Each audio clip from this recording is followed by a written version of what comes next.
Hello, everyone. We are live with Mason from the AAVARION Show today. I'm so excited about this. He has a really cool YouTube channel. Um, that is called the AAVARION Show. You guys can go check it out. And what I mean, you know what? No, I was going to kind of read the description of like what that variant show is, but I'm just going to let you introduce yourself, and I'm going to let you tell us what the variant show is. That's probably going to end up being the description that you're about to read. um, Hi, my name is Mason. I am the creator and lead director of the AAVARION Show, and the AAVARION Show is a mixed media horror series that kind of blends analog horror, found footage, and ARG elements into a single unfolding narrative. The AAVARION Show was originally supposed to be a book back in 2023, but a lot of complications came in the way of that, and we ended up trying to do a mixed media project not even 2 to 3 months after that, and that also had complications. So I kind of just gave up, and I was like, you know what, never mind, I don't want to do this. But now, uh, having a team and having lots of people, I can officially say that it is doing way better than it ever was. And even though we're still a smaller series, it's slowly getting out there. So yeah, it's basically just a mixed media horror dark mystery series that you could watch right now on YouTube. You can listen to it, but it's more of a visual experience, and yeah, it's a lot of fun. It's a lot of fun. It's and you said you have a team, so it's not just you that you're working on this. You have like other people working with you. Oh no, no, no! It is a full size team. Hold on, let me see if I can. Sometimes I forget who's on my team, and there's a lot of people on my team. Oh wow. So it's me. I don't. Do you want me to just read off names and stuff? I don't know how you want me to do this. No, like you don't have to. I mean, unless you really want to, like shout them out, you can. But like, Oh I was no, just yeah, yeah. wondering, if you or like how many people are on the team, and like how did you meet them, and like are they, I don't know, they're part of your community, and like slowly you figured out who you wanted to work with, and like what did they do for the Oh yeah. Okay. show? Okay. So right now I'm the lead director, but that doesn't just make me the lead director, because there's a lot of things that I like doing that if other people do them, I get kind of antsy, and I'm just like, no, no, no, I want it done this way, and that doesn't make me like a douchebag director. I just prefer things to be done in a very specific way, because that's how I Mm-hmm. am. But I'm not just the director, but I'm also the camera operator. I'm the editor. I'm sometimes the voice actor. But then I have like an assistant writer, I have a casting director, I have an assistant producer, I have a website designer, I have a lead Wow. special effects artist. But then those are like my like main people, and then everybody under that are like people that I've been able to meet through like Twitter, X, whatever you want to call it. I still call it Mm-hmm. Twitter. Um, there's a lot of people that I've met through the creative community. I mean, I hired on some lead artists. I have a composer. I can't say I don't really know of an analog horror series that has a composer. I have a lead animator. I never thought I'd be hiring someone to do animation for me. And then there's a lot of other like assistant character artists and narrative artists that work for us now. But I have in a total, um, besides excluding me, there are now 15 people working for me. Wow. That is a lot. And also Ira joined us. Hey Ira. Yo guys, hi, hi. Hello. Super How are happy you to see doing? you. Yo, yo. I like the orange spark. Thank you. Thank you. That's what I look like right now. You look amazing. You this look is this great. is this is Yeah. this You is look a, this great. is this is a live webcam. What do you mean? Um, Ira, so Mason was just telling me about what the Avarian show is, and like I actually thought that he was doing this alone, and like yeah, me and my husband we were like, how is he producing this whole thing alone? It's like so Especially, impressive, cause yeah, like especially when two guys in the camera, I just check his YouTube how he's doing this alone. So it's yeah, and I was like, and then he was like, no, no, there's like people like my team, like what did you say, Mason? Like there's like 15 people working. 15 people excluding me that are wow. working on the Wow. series. Is Yeah. it the slaves or like you paying them? Oh yeah, no, oh yeah, no, 100% paying them. There You, are some people like my fiance and Mm. some of my best friends who do work, and they don't. specifically need to be paid because they have jobs and they do their Mhm. own thing and they Mhm. don't mind just working on the series. But I mean, there are a majority of people. I mean, yeah, they get paid. Mhm. I have two jobs. Okay, so can I? Is it okay to ask you? So basically, how can you afford to like pay these people? Is it like? Is it? Do you get revenue from YouTube, or Nope. is you just work and then you pay the people? Yeah, basically, Wow. that is basically what most independent or indie artists do. Is they Mhm. have some sort Mhm. of job that supports them, and then Mhm. they kind of funnel their money into whatever they're creating. And I guess you can.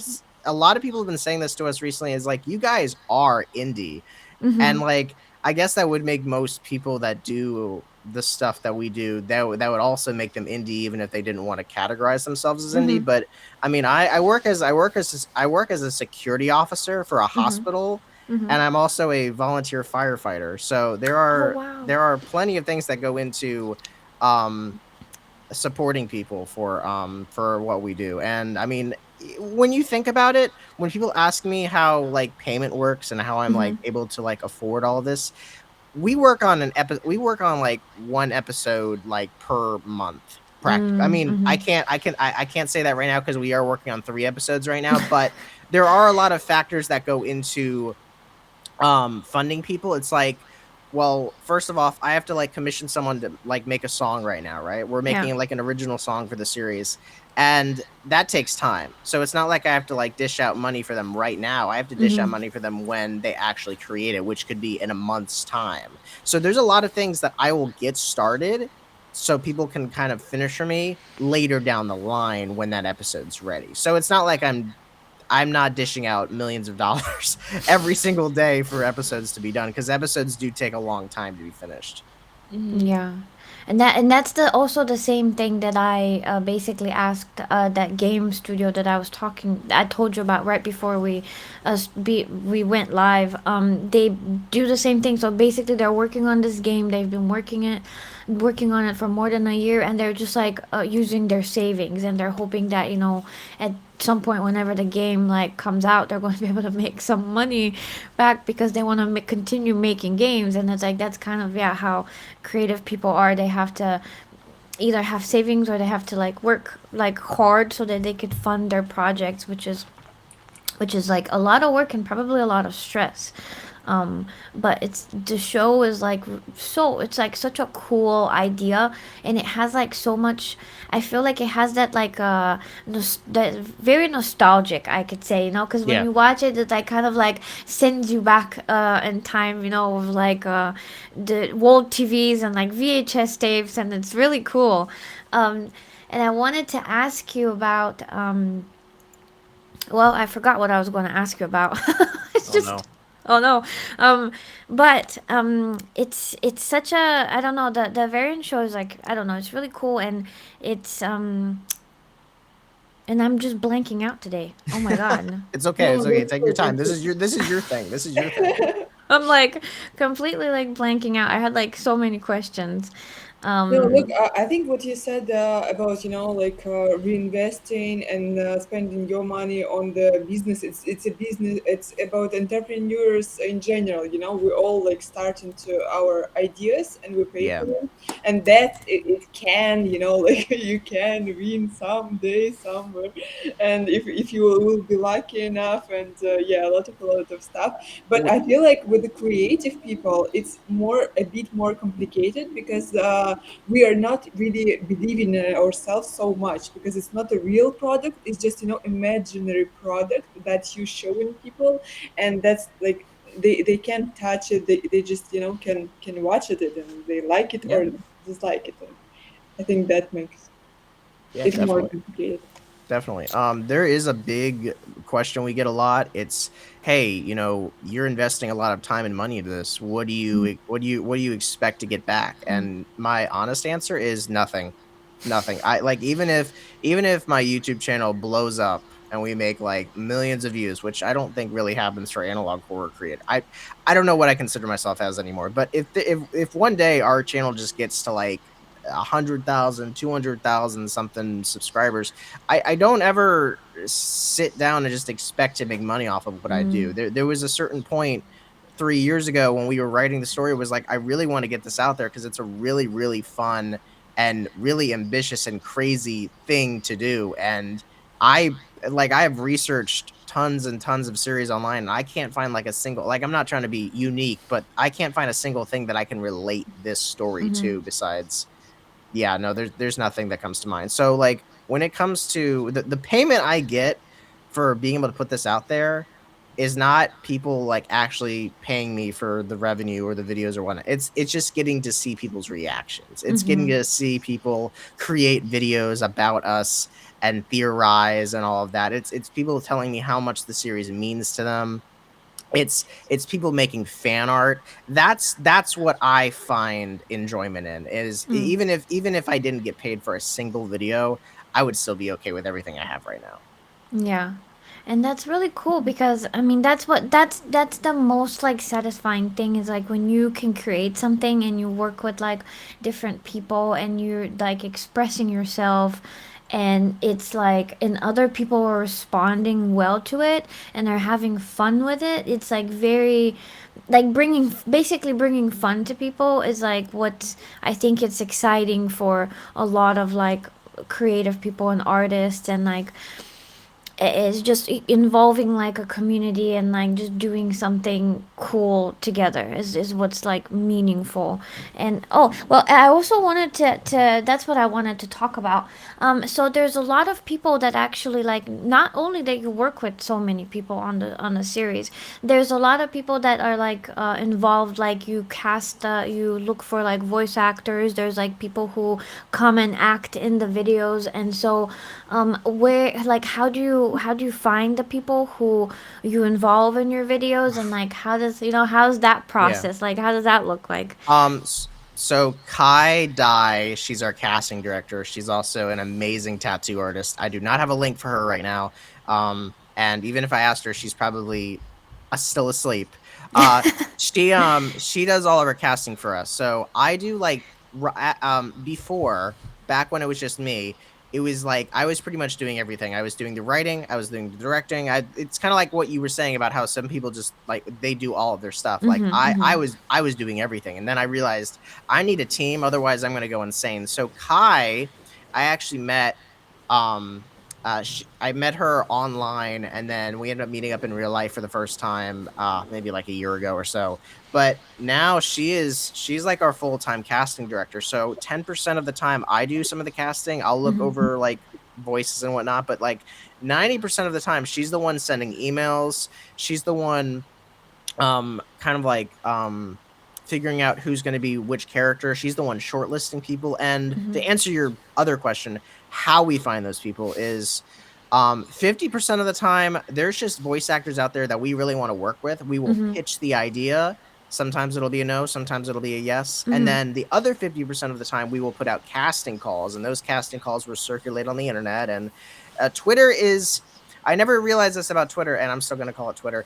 I never realized this about Twitter, but there is this huge community of artists and creatives that I just never like before I knew the existence of Twitter. I just didn't really know what Twitter was, and it just seemed kind of stupid to me, so I just never wanted to join it. Now, I can't really say it's stupid because I have 3.5K followers of people that I don't even know. But being a part of Twitter, I've realized that there's a huge artistic community on there, and the other half is just not the greatest thing in the world. But we ignore that side. Um, but there is a lot of creative people on there that especially voice actors, there's a huge community of voice actors on Twitter and Blue Sky that just Mm-hmm. are constantly looking for jobs and constantly looking to be a part of projects and whatnot. And that was really special to me because I was like, I don't know how to look for voice actors. Do I just like go out on Craigslist and I make a, hey, you want to be a voice actor for this sketchy project? And now it's a lot better because we can just put it out on Twitter and we will get flocks of people. And I can tell you right now, because I haven't told anyone, this is this isn't private information. This is just something I was looking at my the audition sheet not even like 3 days ago, and it was at like, I don't know, maybe 25 people. Right now, it is officially at 302 Wow, auditions. So that's a lot of people. that will end up being we will dedicate a day where me and Kai will basically just like sit down. maybe or maybe not get high and just basically go through every single audition. And really, some casting directors, they like to when they listen to an audition, they will listen to it for like 5 seconds to go, nope, that's Mm-hmm. not it. But we really listen to like auditions for more like 30 seconds to a minute to really understand where they're coming from, and that Mm-hmm. will eventually either put them in a box where like, okay, well, we're gonna shortlist them because they did a really great job, or there's some casting directors that don't say anything to anyone that auditions. We like, I'm telling you, when I say we like genuinely send like customized emails to every single person that auditions for us that wants an email, because some Mm-hmm. people when they audition for a show, they don't like most voice actors, this is a known fact. Most voice actors don't like receiving feedback. They don't like receiving Mm-hmm. emails. They just basically, it's their job to audition and then not get anything in return besides possibly a short list or a part. They would much prefer you not to say anything to them at all. But we put up the option in our form where when you audition, if you want to get feedback, if you Mm-hmm. want to get like a friendly little PNG that says, hey, you didn't make the part, but you still did a really great job, we'll do that. But we do it in a way where we make the voice actors that want emails and feedback, we make them be seen. We like those voice actors that really want that feedback to be seen. Like, you did a really, really great job, but we don't copy and paste that message. We like, I mean, we buckle down and we really get into why we liked their audition. We just don't think it made the cut. Mm. I'm sorry. That was a lot of information. No, That was a that lot was of really, information. it was really interesting. It was actually really, really interesting because actually, like, how my husband found the project was because he saw like one of the voice acting ads that you guys had posted Oh, on X, and he was like, oh, well, this is very interesting. And at first he showed me like a video, and we both thought that it was some kind of like a video that was for like a trailer for like a game for some reason. I don't know, because we both have been really like looking into as I told you, like indie game studios, and so our feeds are full of that. And then all of a sudden, there was like your show and like the voice acting ad for that. And I don't know, for some reason in the beginning we were like, oh, like this is what is this, like a game? And then like we figured out it was like a it was a YouTube series. so many people automatically think it's a game because they see all the stuff and they're like, oh my god. The top comment we get on some of our posts is, oh my god, I can't wait for this game to come out. And I just go, it's already out and it's not a game. And then like they never reply, and I'm like, okay, well, they're forever gonna think it's a game now. But that's the thing, right? Like right now, attention span is just so short, and I'm seeing guys on YouTube you making videos like 15 minutes, 7 minutes, and we interviewed like before my friend Yabonensi, and he making videos too, and we asked him how you like how right now animators they creating some projects if they know that people not watching like longer than 30 seconds, 30 seconds it's a maximum even for me. I'm like, I don't know. So who is your audience and how you preparing this scenario to be sure that people will watch till the end, or you don't care about this at all, it's just your creativity and you don't think about viewers? Are you asking me that? Yeah. So we're in a really interesting niche Mm-hmm. because we do indie horror, and there are a lot of people out there, especially in the analog horror, which I guess this is going to resort to me telling you about the analog horror community. The analog horror community, everyone is convinced, because it's a very specific niche and specific community on YouTube. Like, if you look up the term analog horror, 5 or 6, 8 or 9 something series will pop up, and Mm-hmm. they're all classics. You have Gemini Home Entertainment, Vita Carnis, God, if I could think of Midwest Angelica. There are tons of really, really cool analog horror series out there that have, I'm like, I think Gemini Home Entertainment's at like maybe 500,000 subs. Like, there's series out there that people really enjoy watching. Um, but I think our audience, specifically the audience that likes watching our stuff, they watch our stuff because they like to decrypt it. they like to try and understand the story behind what's happening. And we have a very cryptic story. I mean, some stuff is laid out in front of you, some stuff isn't laid out in front of you, but that audience that we drive in, those are the types of people that like to watch the full video to understand what the hell is happening.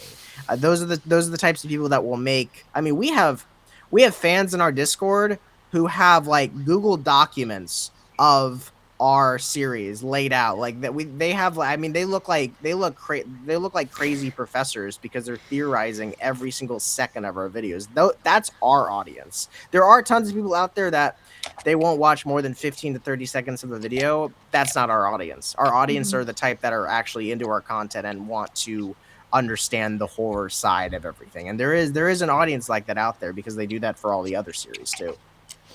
And that's very interesting because there's people love like people do actually love stuff like that. Like there's a group of people who likes to solve puzzles and likes to, watch these videos and figure out clues and like try to they like to put like stuff together. And it's just very interesting because there's the people who don't have like a very long like attention span, and they are really not into that. And then there's those like that specific group of people who are really into like longer forms of content. They're really into, like, as you said, like decrypting everything, and they like make their Google documents and they're trying to figure everything out. And it's like it's a very interactive like way to do to create content, which is really awesome. And also there's, like, as I said earlier, like there's the like nostalgia part of it all.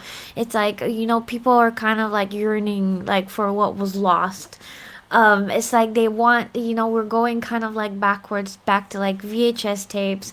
Like we're going, people want to collect cassette tapes. They want to have like Walkmans and like listen to record players. And so it's like, it's right now. I feel like there's just really those things are gaining like more popularity. So Yeah. it's very interesting, because there's also young people who missed out on all of that. And I think that the young people who missed out on all of it kind of like also get like they want to really experience it. And that's why we're kind of like it's gaining like popularity. Um we're kind of going back in time a little bit. Yeah. Yeah. As the future goes forwards, our favoritism for things like VHS tapes and Yeah. old shows, they come back. They come back.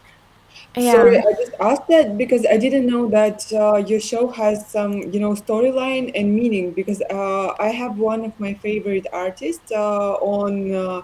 Wait, I will screen share. I think we need to screen share more because you guys Yeah. do creative stuff. We need to like So show it. this is one of my favorite artists on Instagram, Oh.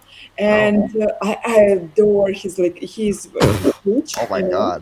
but his videos like they like don't have like any meaning, or storyline. It's just just some of your dreams, and I like this type of content, like adore, just because it's like immerse you into some weird world. And I don't know about like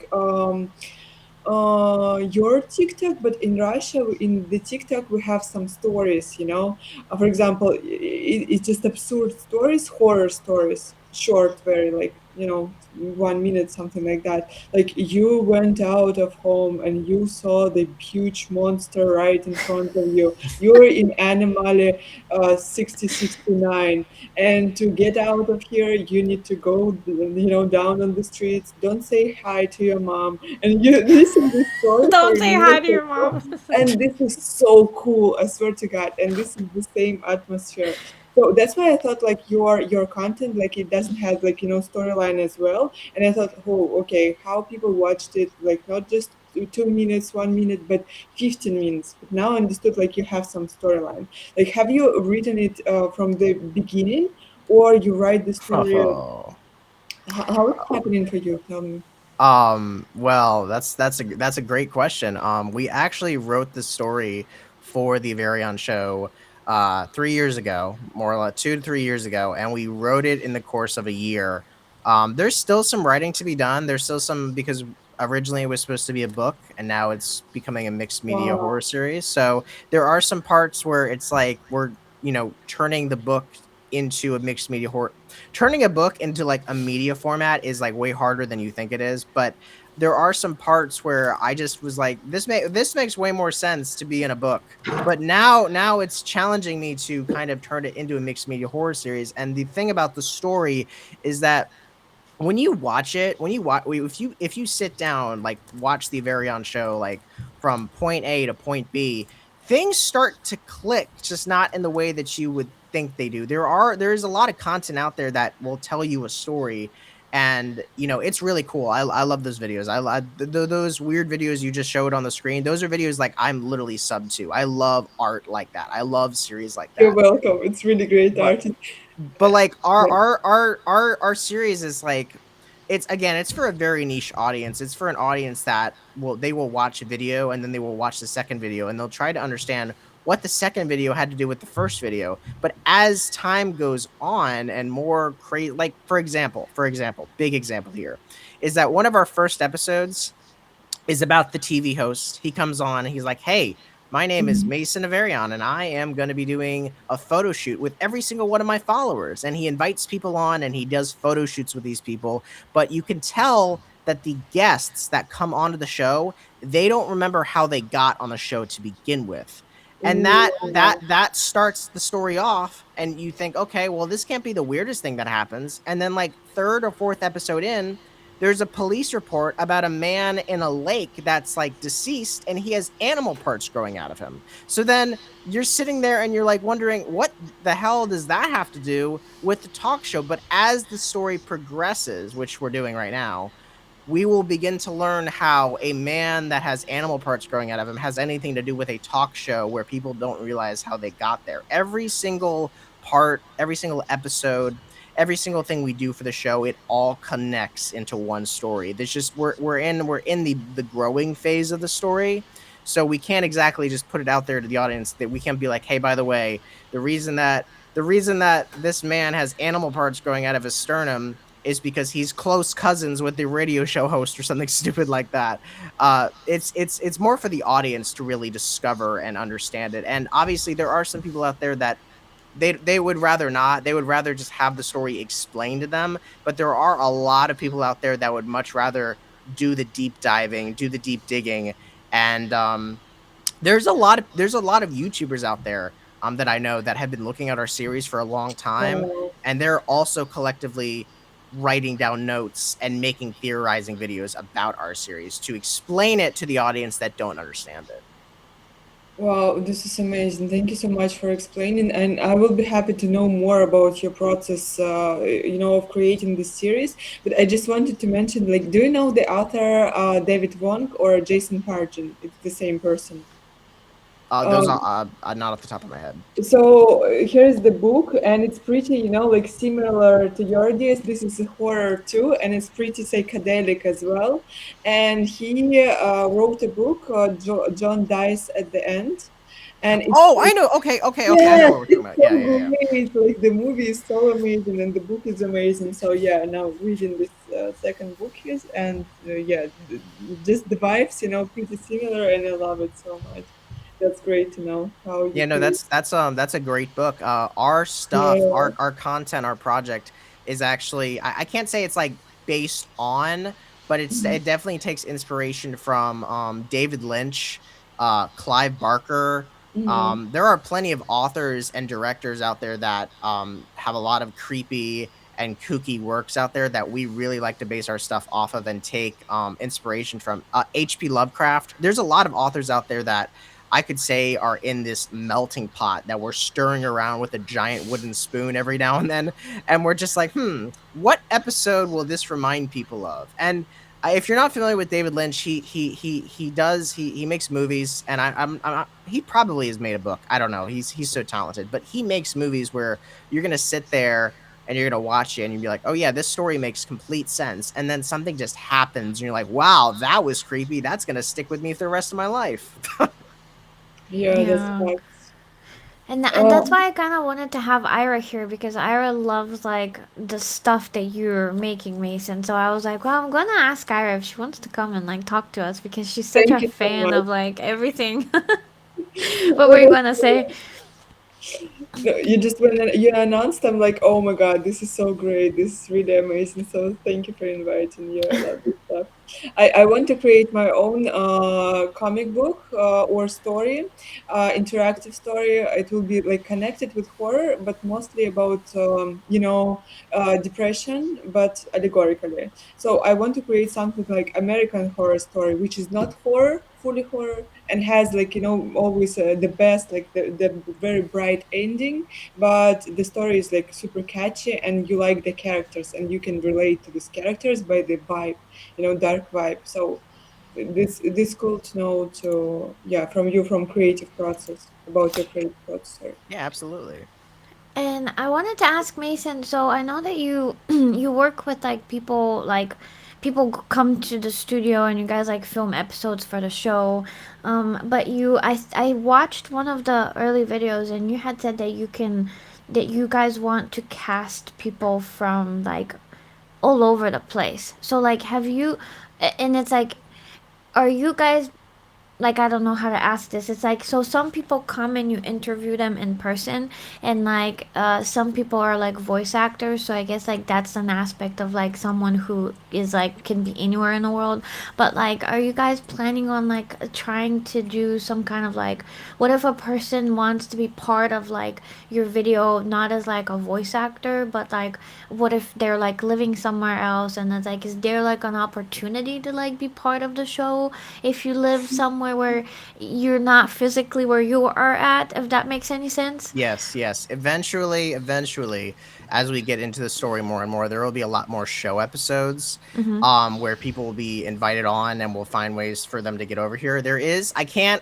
I'm the director, but I'm also under an NDA now, and there are plenty of Mm. people in our series who are also under NDA. So I can't say, but I can tell you that we will eventually, pretty soon, have someone fly down to us, Oh wow, okay. which we will pay for. Wow. We will pay for their flight to not. I can't say. I can say that they're going to be on our show, but I can also tell you that they're going to be in our show. And there is also someone too that I just came in contact with that will be debuting in our next episode. She's I didn't know she actually lived. She lives like 30 minutes, maybe 40 minutes away from us, and I found out that she was a voice actor and she's really well known on Twitter. And we came in contact recently, and I was like, oh my god, we have to do something. We have to do something right now, for you with the series because you're so talented. So she got casted recently, and now she's in the show, and she's going to make not only an in-person debut, but also a in the animation world debut as well. So I mean, Wow. we do have plans eventually to bring more and more people down. It also just depends on the, I guess, the popularity of Mm-hmm. the Avarion show. If people really like the radio show parts, and if we want to delve more into that, and more people want to be on the show together. But we do have plans to bring people down for sure. That's really cool. Well, I thought that maybe like in some way you could like, I don't know what I thought. Maybe like they could film something and then they could send it to you. Like Yep. that's what I was Yep. thinking. Yep. Like something like that. But it's We just, oh, I'm no, sorry. Go ahead. no, I was gonna say, Rigsby, he's a voice actor for us. Mm-hmm. I can't say who he's playing yet, but he's a very talented person. He actually, we've had people in the past say, hey, I live near this very liminal mall, or I live near this abandoned structure, or I live out in the country. If you ever want us to record something for you, just tell me what you would want to record and tell me how long, and we'll send it to you so you can use it. So there's plenty of people out there that Oh, have cool. offered, they live in Montana, or they live in New York, or they live in, Alaska, and they're like, you don't have what we have because we Uh live in the huh. middle of nowhere. We can record stuff for you and send it to you. And that really helps us because we really want to expand the world of the Avarion show, and doing that, having more footage like that and not just relying on animation is a serious help. So yes, on to your question, people have offered in the past to send us footage of where they're at. That's really cool. Well, I'm going to offer you too because I live in Eastern Europe. Wait, like I live Oh in yeah, Eastern no, Europe, oh my god. and it's like it is like there's so many decrepit buildings here. it's like it's like there's like when you walk through the city, there's like places like that are just like they look really creepy because they were built like a long time ago and they used to be pretty and now it's just like a decrepit building and it's like falling apart and it's like there's Oh, that's so cool. many places like that and it's like you could just be walking down the street and there's like a decrepit building. I can't do that where I'm at because if I walk to like a decrepit building, I'm probably gonna get shot Well, I know, like in or America, it's like arrested. completely different, yeah. Yeah. Because I used to live in the U.S. So I lived in the U.S. for like 10 years. I lived in Arkansas and then I lived in Texas. And so there it's completely different. It's like even like walking, like it's not like here in Europe where we're used to walking everywhere. It's like, you just go out like of your apartment and you live in the city and you're just walking around. It's like I had like a really big culture shock because I couldn't basically walk anywhere. And I remember one time I was trying to walk somewhere and it was really weird because there was not even like a sidewalk to walk and I had just decided to God. walk with my European mind and there was this and like people were just driving down like the highway or like this big street and then this guy like stops with his truck and he's like, "Hey lady, are you okay? Like, do you need a ride?" And I was like, "I'm just walking." It's like and there's a lot of like memes that people make that are like from Europe and like they like say, "Oh, you're trying to go for a walk in America," and it's like the highway and like a field next to the highway and you're trying to walk somewhere. Oh, but yeah, I'm sorry, I like no, no, you're good. Keep going. I was like, I'm sorry, I went on a rant about how like unwalkable America is. Yeah, yeah, it is. I've had my fair share of experiences, especially back when I was more of a photographer than a director. There have been tons of times where I would go out with groups of my friends and we would be taking really, really cool photos. And we've had our fair share of police experiences and investigating experiences where we'll go out somewhere and the police will just come out of nowhere, like no, like absolute, they'll just appear. We had a we there's this place in South Carolina, because that's where I live, in the middle of nowhere. There's this place in Spartanburg, South Carolina. I think it's I don't know what the actual name of it, but it's an old abandoned Olympian pool and it is huge. I mean, it is huge and it's smack dab in the middle of the woods. You can basically walk down into the pool because there's no water anymore. It's completely empty. There's a giant diving board. It's graffiti is just everywhere. It's just a one giant like art museum. I can't even tell you how huge the structure is, but we went out there to do a photo shoot. It was a part of a project which I never ended up finishing because I realized photography just wasn't my forte. And my friend Ryan, he has this crystallized makeup all over his face. And my special effects artist at the time, she basically like had this giant blue crystal bulging out of his eye. It was so creepy looking. So we were out there doing this photo shoot and all of a sudden I hear a whistle and I'm like, "Oh, someone else is out here." But lo and behold, it was DNR, and DNR comes out and they're like green, like armored outfits, Oh, and wow. they come out of the woods. They just appear out of the woods like they're cryptids, and they look at us and they're like, "Okay." But then they look at Ryan with the makeup job and they're like, "Okay, well, that's something you don't see every day." And they come up to us and they're like, "Yeah, you're not supposed to be out here." I'm like, "Oh, I'm sorry, I didn't see any signs," which there weren't any signs at the time. Yeah. And they were like, "Yep, well, we're gonna let you off because the makeup job is freaking us out a little bit." So you guys, they were trying to make a joke, but if we had stayed out there longer, they would have fined us and it would have been crazy. And so that, I mean, we've had our fair share of experiences. Police, DNR, we've had creepy experiences. I mean, we've had people that we're in an abandoned structure and we hear something outside and we look out, we don't see anything, but we can Oh hear my that gosh. someone's moving around the building. We've had guns pointed at us. I mean, Oh my gosh. there's been plenty of stuff in America where people, you have an experience, especially when you go someplace that's uncharted territory. You always have an experience.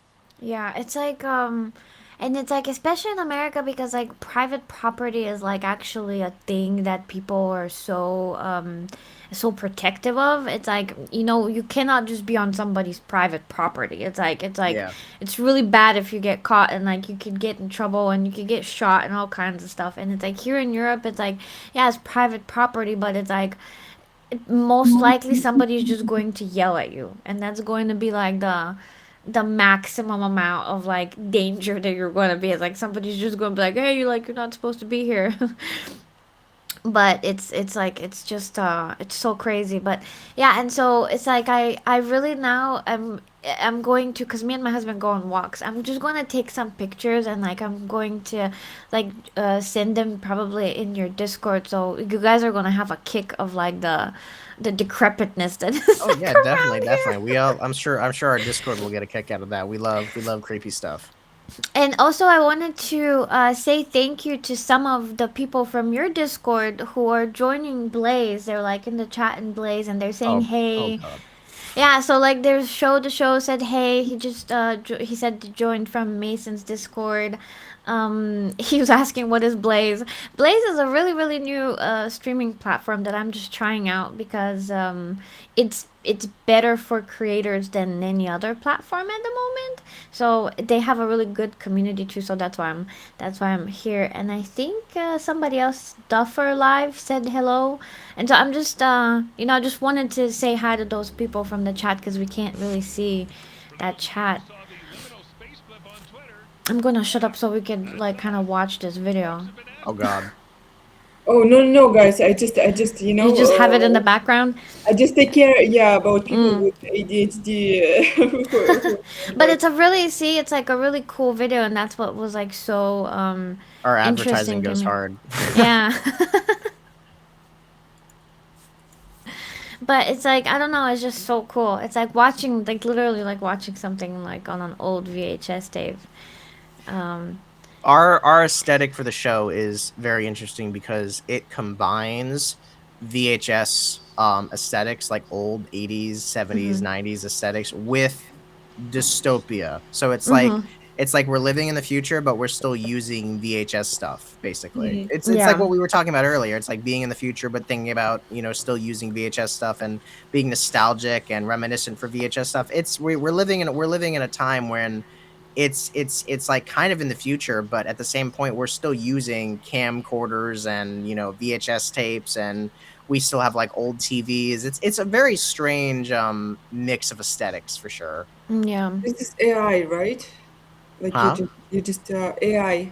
This is AI. Oh no. Oh hell no. I would no, no, no, no, never. I would never. How then? Good lord. Good. We actually made a video. If you go to our X, go to our Twitter, if you go to Yes, like the main page, there's a video we put out. It has like 110 something like views. I don't know. It's crazy. But it's a video where we literally address the AI rumors, and it's our announcer, and he's like basically cursing at the camera. It's the funniest thing ever, but it blew up out of nowhere. Our animator, Andy R Animations, he's on YouTube. He makes the most incredible animations from scratch. I'm literally in business calls with him for like 3 to 4 hours, and he makes this stuff like handmade. So everything you see, all like the live action footage, all that stuff where all the crazy stuff is happening, that's all Blender. I this would is I so would never. cool. I'm not an AI user whatsoever. Wow, this is so dope. And that's going to make Ira like even like a bigger fan because like she does not like AI at all.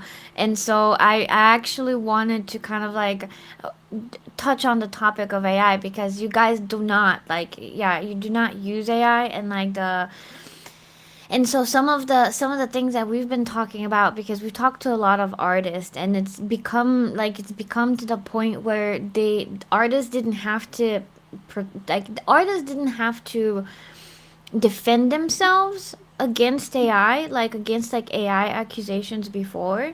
And Yeah. so now it's gotten to the point where all like creative people who make really cool stuff, like you said, like you have an animator who makes everything from scratch, and like stuff is like made into Blender, and that takes a lot of work and a lot of talent. And now these people are having to defend themselves against like AI accusations, basically, because everybody's like, well, when they Yep. see something cool that doesn't like look like that doesn't that basically is like, I don't know how to explain it, but it's like something cool, something that you don't really like know how it was made. They're like, oh well, this must be AI. Yeah. And so like it's like it's we've gone to the point where it's like, well, now people have to be like prove and like defend themselves against like stuff like that, which is kind Yeah. of sad, Yeah. honestly. There's been plenty of times where people have been like, "Hey, stop using AI," and I'm just like, "I'm not. I can't. I can't. I've never done that." We do have previous episodes where we went on Google because Google is what I relied on a lot when I was like Hmm. first starting, and I can't say that some of the origins of some of the pictures that we used in like the first two episodes are like I can't tell you where they came from, but I can tell you that there was never a point where I sat on my computer and I was like, I'm gonna look up AI generation for my series. I've never done that. I have never once just thought that using AI would save us time. I would much rather. There's an episode, our trailer that we have it on our YouTube channel. Hmm. If you go into the description of the trailer of the series, Hmm. there are maybe 30 to 40 artists we hired for that trailer alone that all did original art for the trailer. We went out on a limb and basically just hired like 30 something artists to make original pieces for the trailer than ever resorting to using AI once. Sorry, I just That's need really to cool. say that Viksinski, one of my favorite artists since I'm teen. This is so cool. I love Leo, it. yeah, Leo Vincible, that guy right there, he does amazing work. That he basically, I commissioned him a piece. He does a lot of our work actually. He um he basically based it on that image and created a thumbnail for our series. But his work is insane, dude. It is crazy good. Wow, this is amazing. I love you guys already. This is so. Can you Yeah. tell me how you're preparing the script and how it's working for you? Like, do you know how story will end, or you creating together with your community and yeah, how it goes? I can tell you I know how it ends. I can tell you how it begins and how it ends. The hardest part is figuring out everything in the middle and how that's going to go for YouTube. I mean, so Yeah. far, I can tell you right now that we're still in like the beginning because there's plenty of characters like some of our villains who we've yet to introduce, and that will Mhm. actually happen in the next week. Currently, we have 4 episodes in production. I can't tell you that we're collectively working on 4 episodes like every single day, but I mean, the next 4 episodes they introduce at least a few of the villains that really like set the story up for for failure for the story overall. But it really it's hard because like I know how it's gonna start. I know it's gonna sliver into the middle, and then I know how it's gonna end. I just don't know what's gonna be in the middle overall. Bro, It's we have ideas, we have information, we have the story as a whole. The story's already written. It's just transferring that to a media format which people will see rather than read. Hmm. I feel the same about my story that I'm writing because I know how it starts, I know how it ends, but in the middle, you just like Yeah. I have no idea. I thought you have some insights about that, but I'm happy to hear that you are the same as me in this way. That's pretty dope. Did you start work on this idea alone, or you like just hang out with your friends and you decide together to go to this? Um it was well, actually what's funny, how Avarion came to be was such a strange and very almost like if I tell this story to someone that's not open minded, they would think that I'm lying. But it kind of, I wouldn't say it came to me in a dream, but there was a day where I was sitting in the car with my mom and I was kind of going through a phase in my life where I just didn't really know what I wanted to do with my life anymore besides do photography, and even photography didn't feel like the right thing to do. And I was like, there's tons of photographers out there and there's tons of artists out there that have like these, like at the time I was going by some like generic, like I don't generic like rich people like name. It was like HB Visual Arts or something. And I was like, I want to rebrand and call myself something cool. Like all these other, like there's other photographers out there that do really cool work and they have these very unique names. And at the time I was like, I don't know. I want the name to have like 2 or 3 syllables or something in it, or something crazy. And I ended up coming upon AAVARION. It was just a random name I just came to mind, and that that rebranding of my photography business later on became the name of the show. So like it's very interesting how I went from photography business to full on media horror show. And those are two different complete those are completely two different mediums Mm-hmm. that separate each other from each other. But to answer your question on the if it was yes and no, I'd say like the first half was mainly just me, but as I like got more and more friends on the idea, and it's great because my main cast, my main protagonists of the series, they're all my friends. They're all my friends. They're all people that are local to me. They're all people that I've been able to be in rooms with and, not get annoyed at and laugh with. Mm-hmm. All these people that have joined in on this adventure have helped me kind of like craft it in a way. We tried to do the series um not too long after I tried to make it into a book. And that actually ended up failing for I it's reasons I don't want to go into, but our main character ended up turning out to be not the best person. The person that was voicing him turned out to be not the best person in the world. And we ended up having to put the entire project on a back burner and not Mm-hmm. even think about it for like 2 years until Oh my la- God. until until until last year, the beginning of the year, we did that first episode off on a whim. And we kind of like we had a script and we didn't really know where it was going. And then the person that we were interviewing, Arthur, who is an amazing person, he was like, you know what you would be really good at? And I was like, what? And he was like, you'd be really good at a horror series. And I was like, oh my god, bro, I tried to do a horror series. And then now we're here, basically. That's So, so cool. Like I like the music. I was getting into the music. oh, we get to But show all like our the lovely artists. Yeah. Yeah. Oh, there he yeah, is, Andy R Animations. that's so cool. So basically, this is your taste and what you like to consume, and you just started to create what you like, and you found the people who like it as well, and that's how you started to collaborate on this. This is pretty dope. Yeah, basically, I started out by myself, and then as I slowly realized that Twitter is not the worst place in the world, I Mm-hmm. I met some really cool people, and they got to be in on the project and help with it, basically. So yeah, Yeah. it's turned out to be like one big collaboration project, honestly. So dope.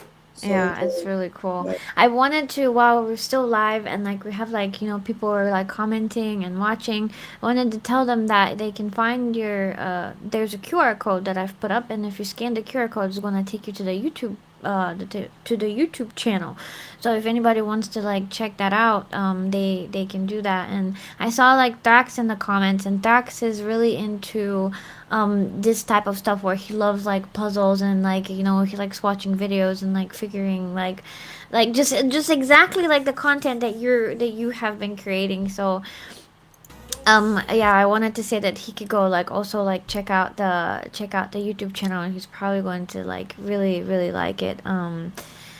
And I know that we're getting close to like the end, because Mason has to go. We can't keep him like too long, but and I wanted to say just like thank you for coming, and like it was like so much fun like talking to you. And I'm like I wasn't able to basically watch all the videos. I watched like some of the videos, but then I didn't watch them like in chronological order. Oh So yeah, now that I'm that gonna that that, go. that probably that probably has that.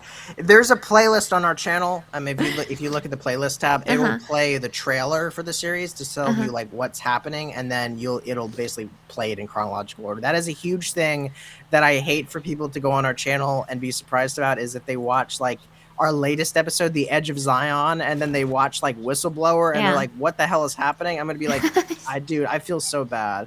That wait, is so that's we should start from this episode, right? yeah, Like, that's the trailer basically. If you watch that, it'll give you like a good synopsis of what the series is about. Okay. We can oh, watch it. Yeah. okay. You can watch it. I don't mind. Okay. And yeah, and it's like, so I'm going to have to go and like watch the playlist and like just figure out what is going on exactly. And because it's like the it's like I just love it. The production quality is like so cool. And Thrax just said that it's like an interesting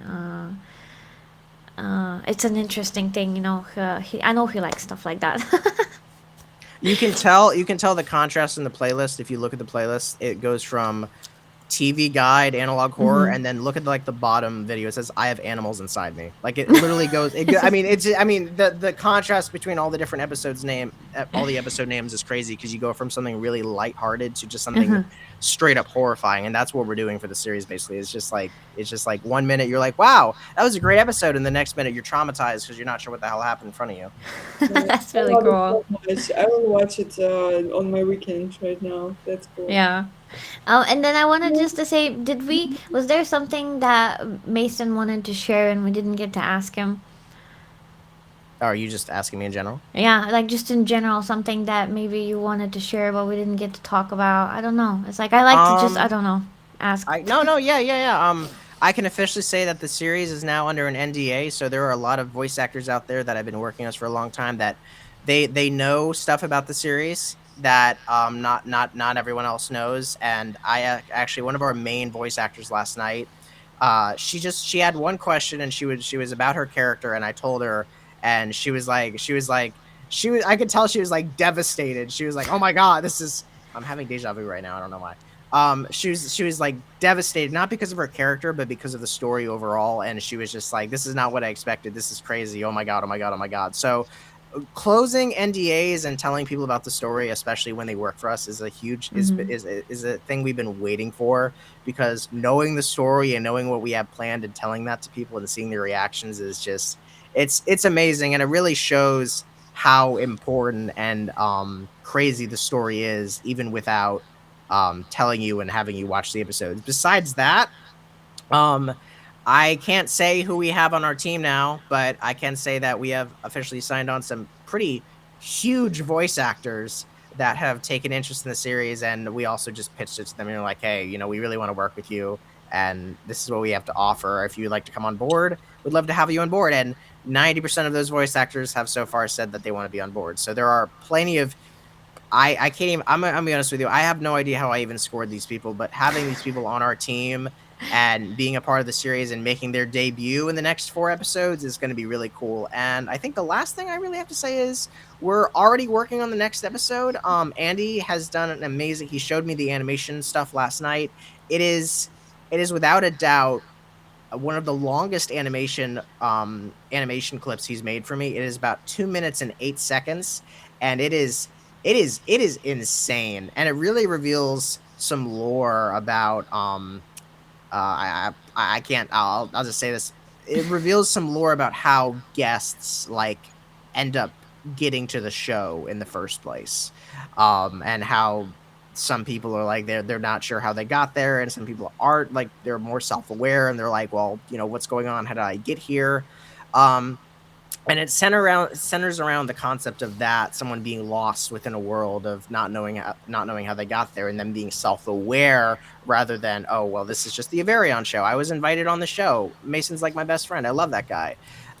And it kind of splices into a mix of an old episode we did that's a little more remastered now, and then Mm-hmm. an entirely new interview, all together into one episode. And it's really cool. I'm very excited for it to come out and for everyone to see it. I'm really excited to watch everything, watch the whole series, and like I'm looking forward to seeing like your guys' new episodes too. Yeah, it's just such a cool thing. It's for like one of the coolest things that I've like found, like my husband like found it, and like we've seen like recently actually. So it's just such a cool and unique thing. And thank you, yeah, thank you so much for being here and talking to us, and I hope you had fun because I had fun. I hope Ira had fun. This is amazing. I just love you for the second day in a row, because yesterday it was like amazing artists, today it's amazing animate and creators. Yes, that's cool. Yeah. And so yeah, we're going to keep looking for like cool people to talk to, you know, cuz it's just too much fun.